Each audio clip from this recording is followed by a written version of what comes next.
Hi, I'm Derek Jensen. This is Resistance Radio on the Progressive Radio Network. My guest today is Tiokasin Ghosthorse. A member of the Cheyenne River Lakota Nation of South Dakota, he has a long history with Indigenous activism and advocacy. He's the founder, host, and executive producer of First Voices Radio, which has been on the air for 27 years and is syndicated internationally in 82 public, commercial, and community radio stations. Tiokasin is also a master musician of the Lakota flute and performs around the world. In 2016, he received a nomination for the Nobel Peace Prize from the International Institute of Peace Studies and Global Philosophy. Hey, thanks, Derek. And it's very interesting because this is perfect for me this time, because right now I'm looking outside, I'm seeing a cottonwood tree, the talking tree, and that tree is saying, and it's bright sunshine here where I live in the Northeast in the Catskill Mountains, and that tree is saying it's Sundance time. The season's here soon. So this is the other way that, the Mother Earth has her own way of broadcasting her message, just like we are doing it through the radio. Yeah, thanks for welcoming me. So this is going to sound like a strange question, but I think you'll be able to take it wherever it needs to go. What is the relationship between the sort of standard English language sentence structure of subject, verb, object, and the destruction of the planet? Wow, that is not so strange. I think I'm familiar with it. I think I would say it's growing up in another language, not being conditioned by it, because people say in this society that it's your language that conditions you. But I think that comes from a rational, more or less illogical logic of saying, well, there's only one way to think, and this is how we must get along. So when I'm talking about is the Lakota language, it starts with where did we receive it from, and where did we learn? Who taught us this language? And we always refer to the earth, and the earth, which is very science fiction filling for a lot of people. We're saying, well, that's not possible, but it is possible. Even in today's English that I'm speaking now, there's a lot of words that coming, or at least the innuendos are coming from the ideas of earth. So when we're speaking Lakota, you're talking about not using the words for I or me or my or mine or ours. There's no possessive in it at its base, and this is the older language. Now, the newer language of Lakota has a lot of noun-filled, subjective and objectifying of everything. So it basically takes the life and spirit and energy out of it, and it becomes something that is unconscious, and it can be dominated. So that's the key word in the Lakota language. There's no word or concept for domination. And so when you speak of that, you look at the earth where you acquired the language or were taught the language, and you can't even begin to dominate the earth. You can't even think in domination factors. You can't think in judgments. You can't think in possessiveness. Now you take a young Lakota boy out of that and you take him into Catholicism or Episcopalian or whatever these churches, religions, and government, and even the sciences are saying, well, this is the only way to think, and we're going to betterment of man or humans, or however they're using the words, is that we have to get away from the consciousness of earth in order to do this. And that means those peoples who are and remain primitive in their thoughts, such as a native language, by the way, which was banned way back in the 1880s for us as Lakota, 1870s, and then given to us as a freedom of religion, so-called, and it's based on the authority of a religion that one God. And now, 1978, we're free to speak the way we want to, but by that time, 100 years later, several generations later, we're being taught this other language of church and God and state. And so we are getting away from who we are, and so when we go back to the etymology of Lakota, we are coming from the truer roots of who we are as indigenous peoples. And I'm not saying all indigenous peoples. I'm only talking about the Lakota that are really understanding not the division of two worlds clashing, but the fact that you can be one Lakota living in one world and your Lakota is one of relationship and inclusion. So anything that I learn in English, anything I learn of the Western world, I'm including it into the Lakota vernacular, because that's how our system, that's how our relationship to other people's other ideas, other words and knowledge, and is absorbed within, so that we can see what is good for us and not what is good for us, and that we will use what is practical to keeping our conscious alive with the earth.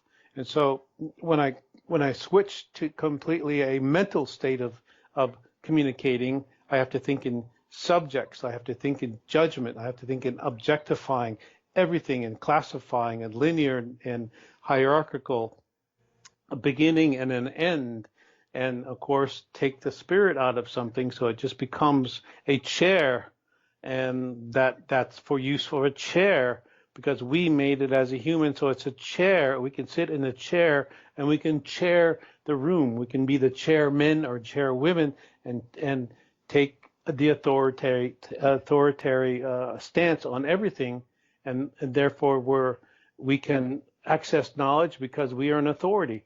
Now, the other way around that we know as Lakota is like everything is in front of you.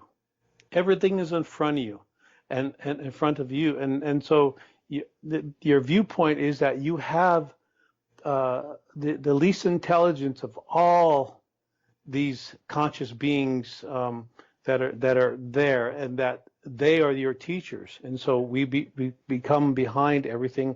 And so we become the most ignorant of all these beings, because we are the last to be here.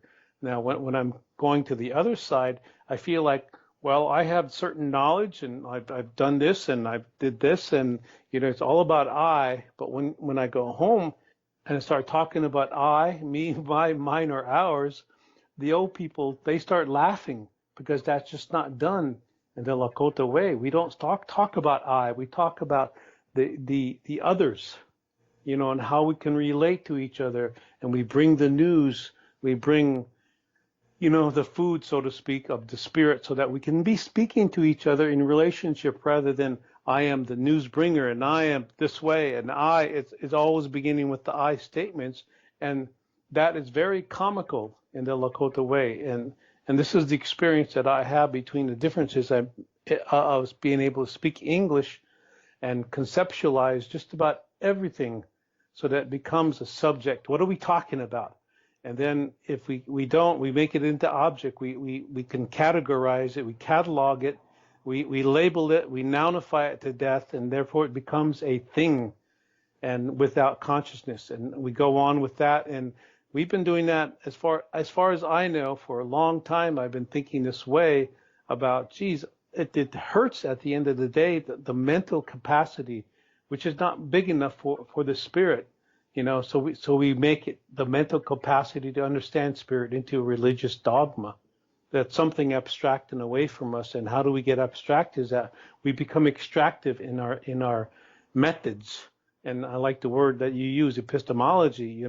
This is what is going on, a completely different program that is not conducive with the earth. So yeah, that's a good question. Thank you for that.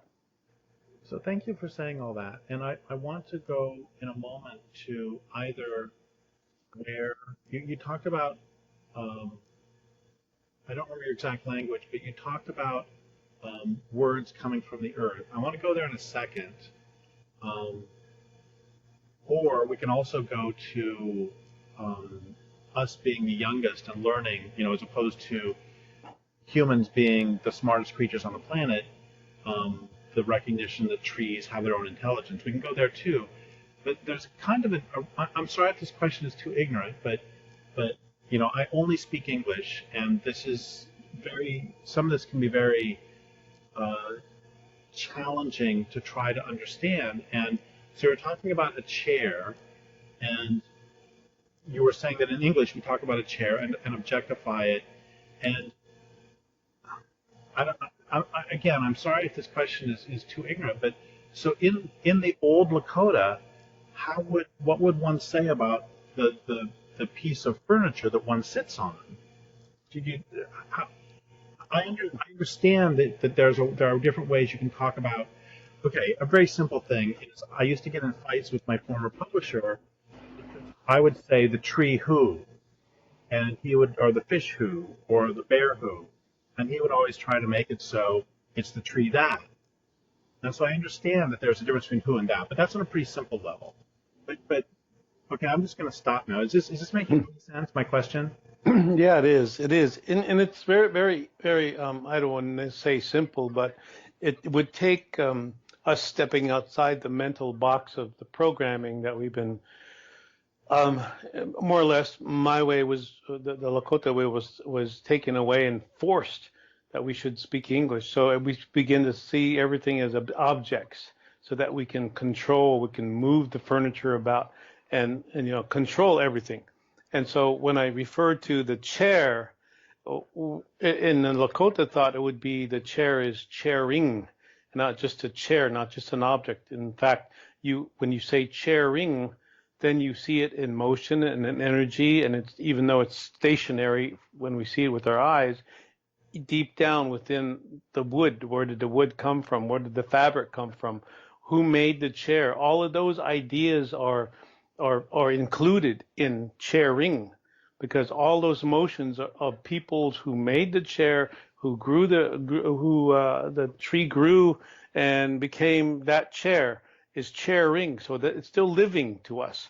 And so the respect would go out to the chair, but all from those root elements that I described to you. So if it's a simple thing of adding the ing, but that would seem silly when I speak in English. Chairing, it's the same, goes out to where we don't really have a word for heart, and that understandably in the English language, heart is basically core. And so, but the heart is seen as, well, it pumps blood, it's a mechanical device type of mentality, and it does this function. But with the Lakota, it's opposite. Now, this is coming from an interpretation from my mother, who speaks the old Lakota language, is that the chante, or the heart in English, cha means tree ing, and the te is a derivative of how do you say living. So when you refer to your heart, you're having a living tree ing. So it's always connected with the consciousness of the earth. And so you speak from the heart, and that's where the language begins, is because that's the first thing that we know.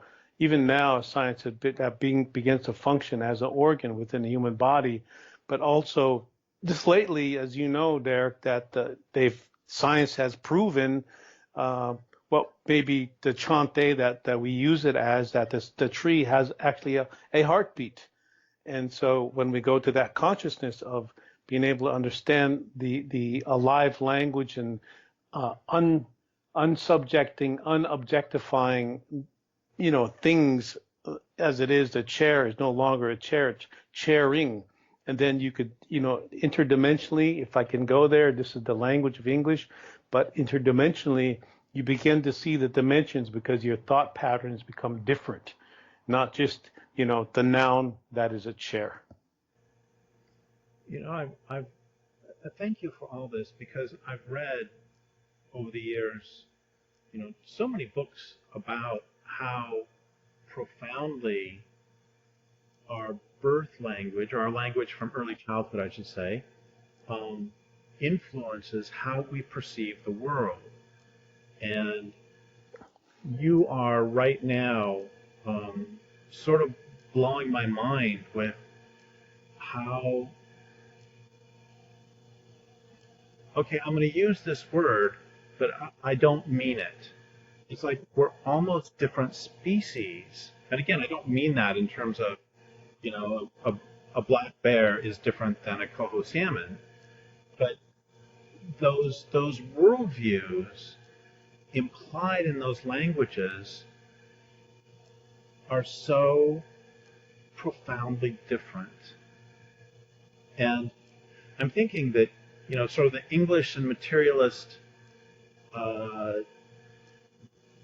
language and mindset is really powerful for some things, like converting all of the forests into the world into chairs, or Hmm. sort of the modern medicine approach to the heart as a machine allows them to do things like do open heart surgery where they have you where they're actually pumping your heart through a machine for 5 hours. And on the other hand, there are tremendous expenses from that perspective, because once you see the heart as a machine, and once you see the chair not as the process, that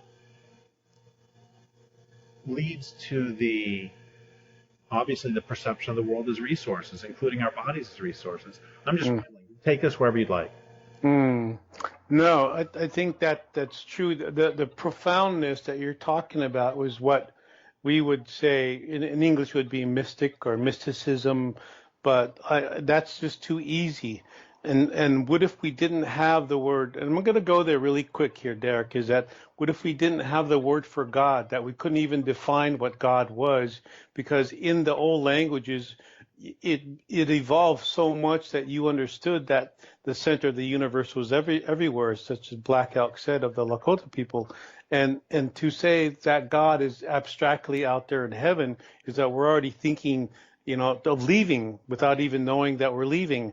And to say that God is that God is to say that who are we to say that? Are we that arrogant to say that God? Who are we to say that when we don't even live that way?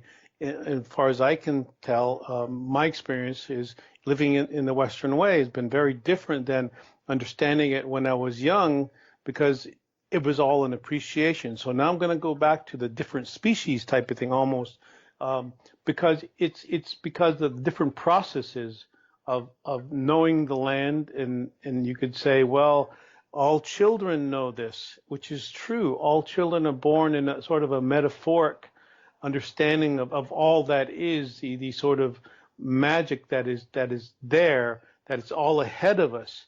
And we have so much work, we have so much to learn, because everything is seen more or less in optimism, and you're at it the rest of your life like a child, not just to own the knowledge, but to understand the wisdom that's within the knowledge of the earth. And when we don't live that, we are just kind of making it up. We're just kind of trying to experience it. We make parks to go experience the park. We make a beach, to go experience that, because it's all in fun, because we're looking for the enjoyment. It's the opposite. Now I'm going to go here too. Hope you're following me. Is that when we experience pain, right?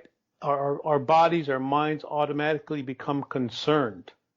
And on the other hand, when we're experiencing the fun and happiness, and trying to always maintain this fun, this temporary fun all the time, is because we're trying to avoid the pain.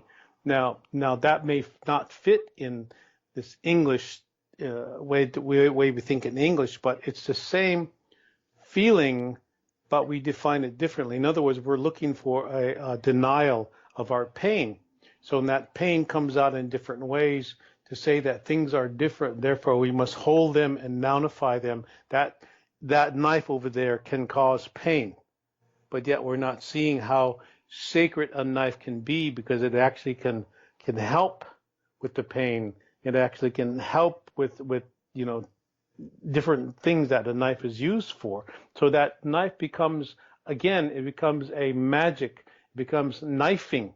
So it's helping us, and it's just how we apply our how do you say, our intention to it, because that's what we're doing, and we don't understand our own intention. That's why the language is so. Um, we need so many words in English to describe something, but in Lakota, there's so little words in the original language that it didn't need. Now think about, it did not need an alphabet. It didn't need a beginning of time and an ending of time.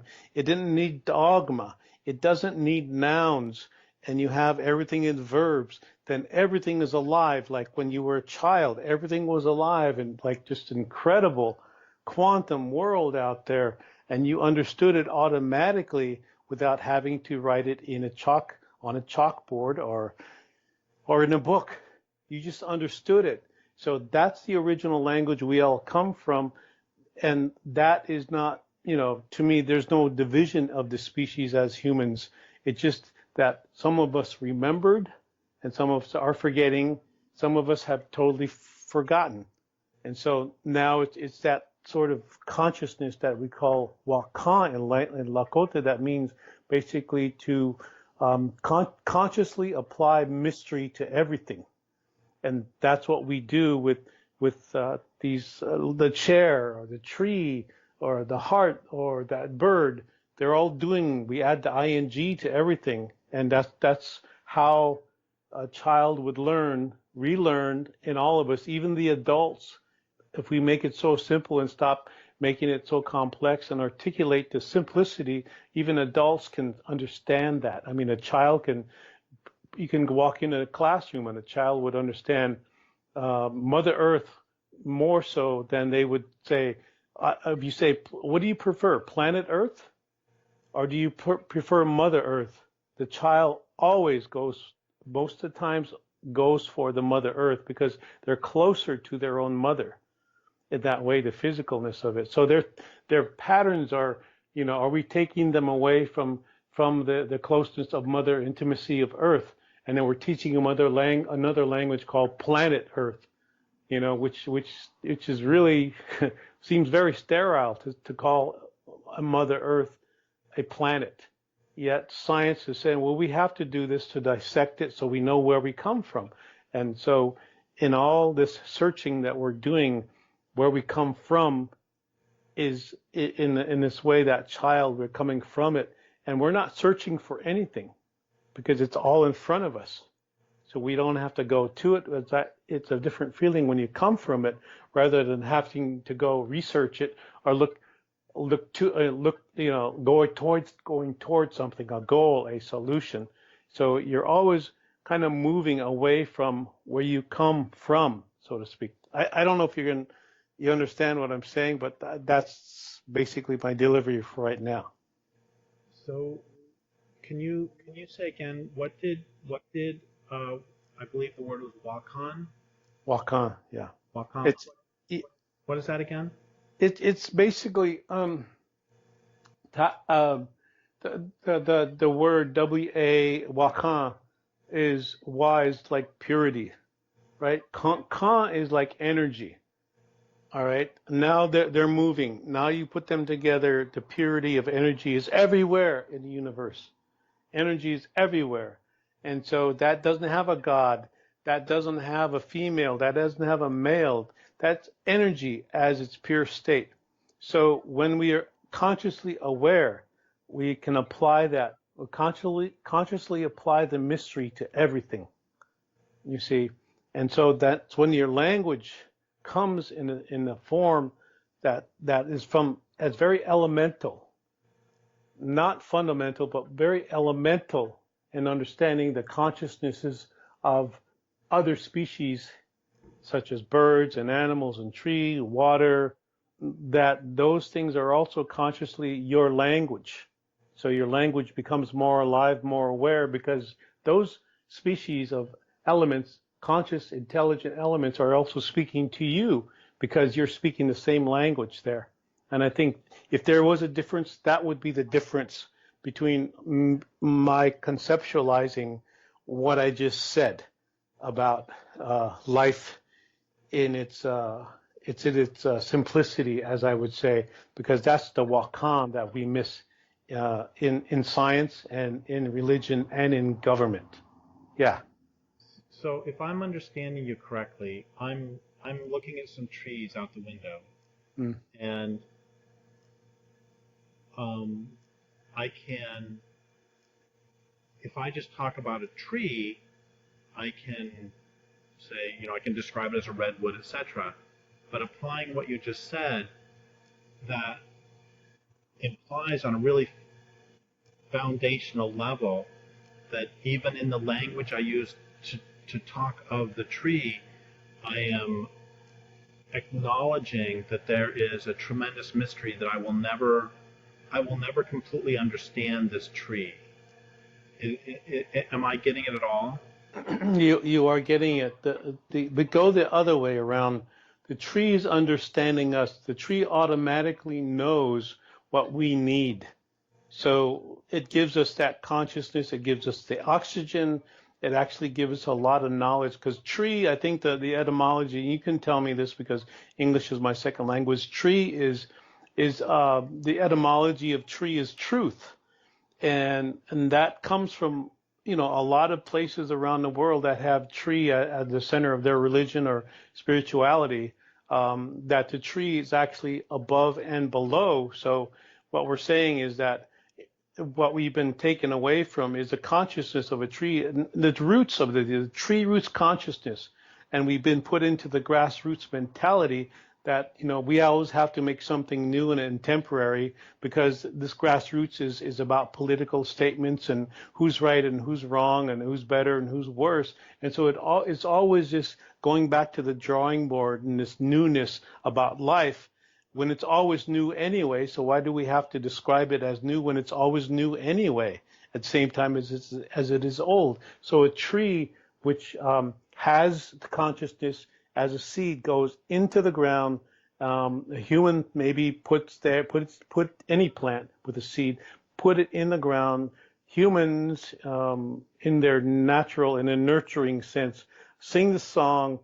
They taste it with their tongue, and they put their DNA on that seed, and they sing the song that's been sung for tens of thousands of years, the same way.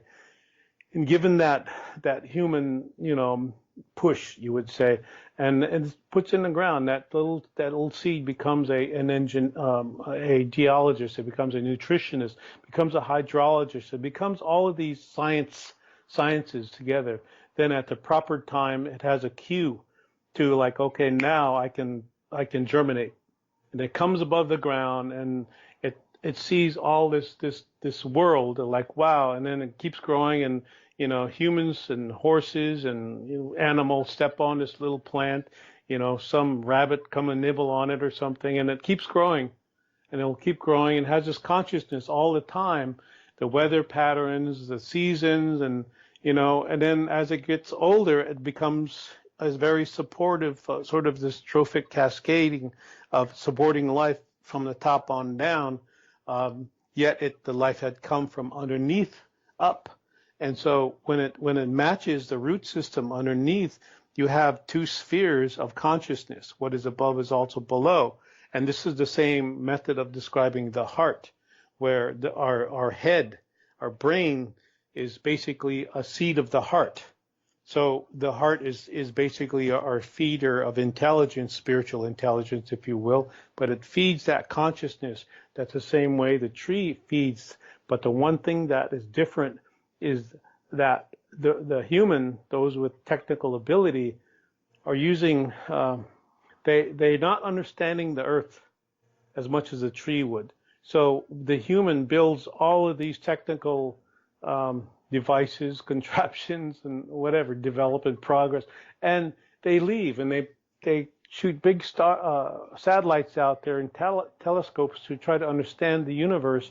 Where do we come from? Who are we? And it's all in search of who we are.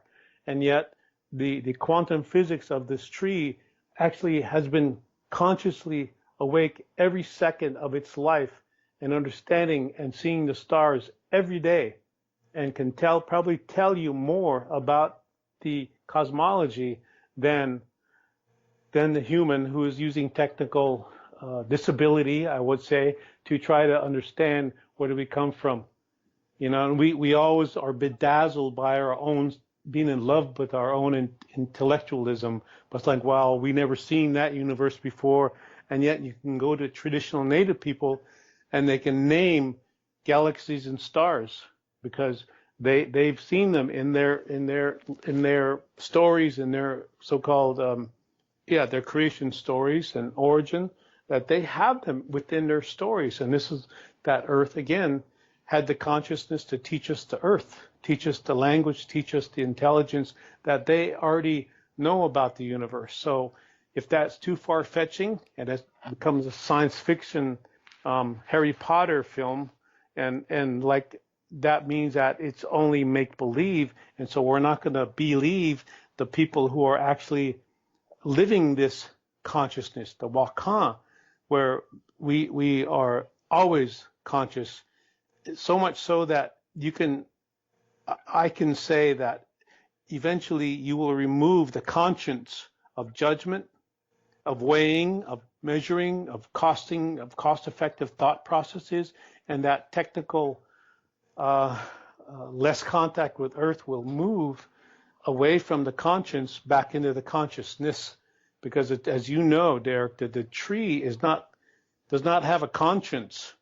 It's conscious of everything all the time, and that's if we move into that state of being to be conscious of everything. It just doesn't have to do with our mind. It has to do with the rest of the what we would say is the wichozani, the balance of the mind, body, and spirit. And then we remove the division between the body, mind, and spirit, and all of a sudden everything is one without any division. You see, so and you apply that same process of consciousness with the tree, as with any life form out there, and then we start understanding and communicating in that language of the earth, so to speak. This all reminds me both everything you said about having a God that's way out there and all these satellites. It reminded me of this exchange I saw between a news person and an astronomer one time. The news person said, "So why do we need to go explore Mars?" And the astronomer said, "So we can answer that most important question of all, which is, are we all alone?" I started laughing out loud. It's like, you idiot, you're asking if we're alone when we're surrounded by life everywhere. So just take that wherever you'd like. Oh yeah, I mean just even there's as you know creation stories of that have been turned into myth from native peoples about where we come from, how we have instructions about having even to return there, and that doesn't require the use of language. And if I could go there, that we can't even give away secrets in English from the Lakota language. You see, because the concepts and all of those, this is why I can speak English, that we can swallow English up and the thought pattern and the concepts, because they're very minuscule in its evolving of quantum physics. They disappear as being one of the particles in the language of Lakota. So it's not to say that we are better or worse. It's just say that we understand it differently. Therefore, we can actually think in concepts and yet not lose the how do you say, as I said, we don't educate the wisdom out of ourselves that's been given to all of us, basically. And if we understand that truly, then we'll understand why we always being conscious of what we have to say versus what we want to say. And so when I'm here talking to Derek on the web here, so basically I'm thinking about the astronomy. I'm thinking about why there is life other places is simply because our way of looking at the universe, looking at the wokan is this perspective we have that everything is in the future. If you see it that way, then you lose the present. Everything is in the past, and if you see it that way, you lose the present. So it's definitely that we have to be on right here in the present, and this is the way of the language, is that everything has to be conscious and focused in of now. So you never lose track of who we are, and you definitely know that other planets, other life forms are always have been there, because we don't have a word for human being in our Lakota language. We have a word that is we can describe close to that is wichasha or ikje wichasha. We say wichasha because wicha is basically star and sha is a gift. So if you could apply that to the scientific theory, we can say that we are beings of the stars, or star nation, or star beings, and that's because of our stories. We knew that, but because we didn't have a scientific language to divide into a science, it's in our language. It's in the quantum physics to describe where we came from, or where we're at now, or that even the planet, it needs the other planets to be in balance in order to support life here. So we can't exclude other life forms. It's not has anything. It has nothing to do with colonization. I mean, that's another form of domination. But what we're saying is that everything has to relate in order to continue the balance. Even though we see it out of balance in the English language, it is really medicine. I mean, right now, all these terrible things, so-called, are going on with the earth and the people and the climate change. But underneath it all is this great peace that Mother Earth has it under control, and it's not the fact that she doesn't want human beings around. She wants the ones that are still honoring her. And that would be true for any mother or any father or any family, that we continue this, but not so much in a sense that we can say, well, they're not we're still looking for other life forms. It's sort of this cosmological way of looking at. We've humanized the universe. Therefore, we can describe the universe, and yet we're still sending satellites out there to find out how we can describe it, because we forgot that. Now, these quaint mythical stories of native peoples have within their languages all the sciences of where, describe it. If you can take these words apart and put it back in English, which really you can't really translate that, and we can say that with all languages, but indigenous languages. We're talking about when Einstein came in 1930 to the Hopi and basically described that 12-year-old children of the Hopi were the most prepared to understand the theory of relativity. Then he also wanted to know, wow, that's E equals MC squared. Why are they living it? They are living it. They're not reading it out of a book or being educated. They are living this. So that's what I'm saying. If we live this understanding of life with even a different, rather than having to rely on education, because someone is controlling that. Someone is educating the wisdom out of ourselves, out of you. Like we say, education, the etymology of education is to educe or seduce, and in quotes it means to draw out or lead away from, and ... an ellipsis.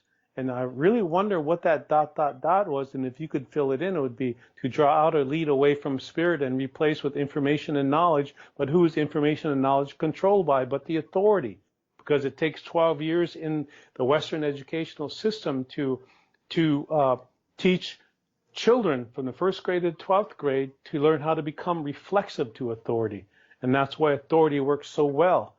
And why so many native people get in trouble with authority, because we're trying to relate, and there's no room for relationships. That's why there's reservations in the United States on our own land, and that's why we're over there, and that there's no room for Lakota in America, in our own land, but yet in our hearts in Lakota there's room for America. That's why everybody is here. So this is what I don't understand, that even though we are stuck in on reservations, we don't even have the right to own. We only have the right to occupy, and that's why there are reservations, because any governor, any president can arbitrarily just sign it off, and therefore no reservations exist. So in this way, this is the same way we're putting things out there to control. We want to control. We want to control space. And if there's consciousness out there, is because we miss it here. And that's why we can't really say, well, there's not life out there, otherwise they would have contacted us already. But in that way of Wichasha that the Lakota have, is that we don't have a word. Actually, we are those life forms that we are saying is not out there. But yes, all universe is interactive with each other. And if you have that language coming from it, and this seems like it's we can't put a thought on it. We can't put our thumb on it.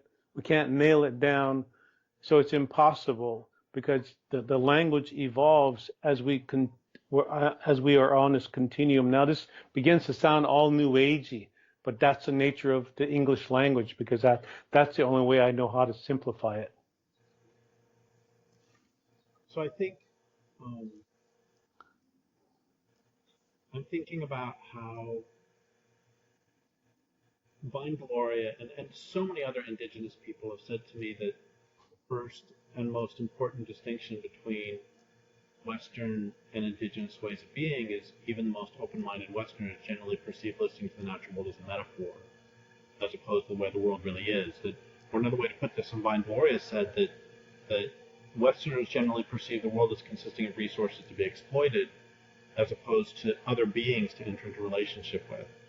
And I'm just thinking about how if you can open up your mind to that, to the world consisting of other beings whose lives are as important to them as yours is to you and mine is to me, and this includes the grass, this includes the trees, this includes the gnats, that they're all complex beings, that suddenly the world itself becomes infinitely more complex and morally complex.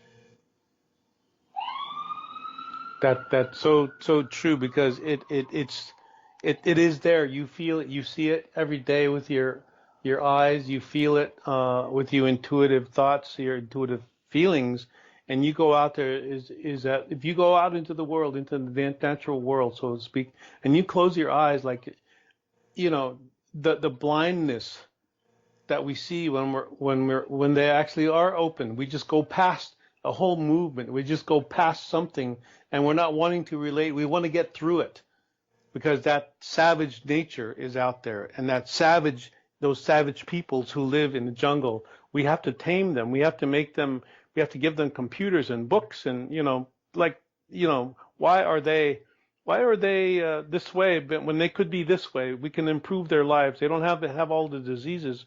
And yet that, to me, says there's a certain amount of ignorance out there, especially in the West, saying that we need, as Native people, we need this, we need that. Even our own people have forgotten that and saying, well, yeah, we need computers and we need all of this in order to communicate. It's true to the sense, but what if you were to go shut off the light switch? What happens to all the communication? Would we know how to communicate? And that communication, if we lose it with the earth, then the neglect language, the language of neglecting the earth, and therefore, if we neglect something, we're automatically, something is missing. So we begin to speak a language of lack, and that becomes subjective because we've been taking the spirit out of everything, and we're lacking and wanting and greeding and everything to get the right answer or to fill up. And yet is that old thing that I remember about the hungry ghost, the Wendigo, the Washichu, the thing that wants so much that they can't have enough, that they're information fed, that they want more information, yet that information is always changing, and we can't get enough information. It's information gluttons of information that we think we're going to change, and yet there's no rootedness in that information. Now, the slower people in the Western Hemisphere or the Western thought process are those indigenous peoples because they're actually communicating with nurture, with the nature out there. They're actually in it, in relationship with it. They want to know that complexity first because that's where our life comes from. Now, wouldn't anybody want to be with the life forms rather than the one that's described in some book? That would be my question. So we have about 5 minutes left, and I'm going to do something terribly unfair, which is I'm going to ask you a question that it would take a lifetime to answer. Okay. And that is, again, so many indigenous people have said to me that one of the first and most important things that we have to do is to decolonize our hearts and minds. We hear that language all the time, decolonize. Mm. Can you, again, in 5 minutes, talk about decolonization and its importance for indigenous people and And if you want, its importance for non-Indigenous people as well. But really, well, I have two questions. So we're adding in even more to do in 5 minutes. Decolonization, and also, what do I know I'm going to ask you to speak for an entire people, and that's not fair. But what do the Lakota need? Well, speaking as my understanding, because my experience is a little different than most Lakota people, is that these words of colonization and decolonization are just a program that they were given to those of us with the education that we had to fight with that all the time because that's contradictory to us is colonize.